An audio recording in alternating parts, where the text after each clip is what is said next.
Mango Frooti ઘરે બનાવી. કેમ છો તમે બધા? જય શ્રી કૃષ્ણ બધાને. તો આજે આપણે છે ત્રીજો દિવસ કે આપણે મેંગોની એક વસ્તુ બનાવીએ છીએ અને ગુજરાતીના ઘરમાં તો કેરી હોય જ તે. તો આજે એક જ આપણે કેરીનું બનાવવાના છીએ મેંગો ફ્રૂટી. હા, ઈ પણ ઘરે.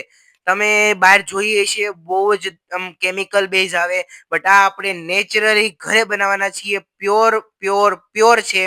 આ જરૂર ટ્રાય મારજો. અને જે કમેન્ટ કરીને એના નામ લેવામાં આવે છે, આજના નામ છે અમિત પરમાર, ધ્રુવ, શ્રદ્ધા, છાયા અને દર્શન પંડ્યા. તમારું પણ નામ આવે તો મિસતા હોય ને તો કમેન્ટ કરી દેજો. આગળના વિડીયોમાં તમારું પણ નામ આવશે. અને આ મેંગો ફ્રૂટી બહુ જ મસ્ત બની. ત્યાંની રેસીપી જોતી ને તો કમેન્ટમાં લખી દેજો, એટલે આની રેસીપી પણ હું લાવીશ. પણ આની રેસીપી ફૂલ લોગ નથી આવવાનો. જો જોતો હોય તો કમેન્ટ કરી દેજો. ના મેંગો ફ્રૂટી બહુ જ મસ્ત બની હતી. આગળ તમારે કેવા વિડીયો જોતા છે એ કમેન્ટમાં લખી દેજો, એટલે હું એવા વિડીયો લાવતો રહીશ તમારી સાથે.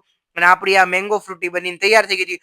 બહુ જ મસ્ત બની હતી. એકવાર ઘરે ટ્રાય મારજો. આવજો. જય શ્રી કૃષ્ણ. સબસ્ક્રાઇબ કરતા જાઓ, શેર કરી દેજો આ વિડીયોને.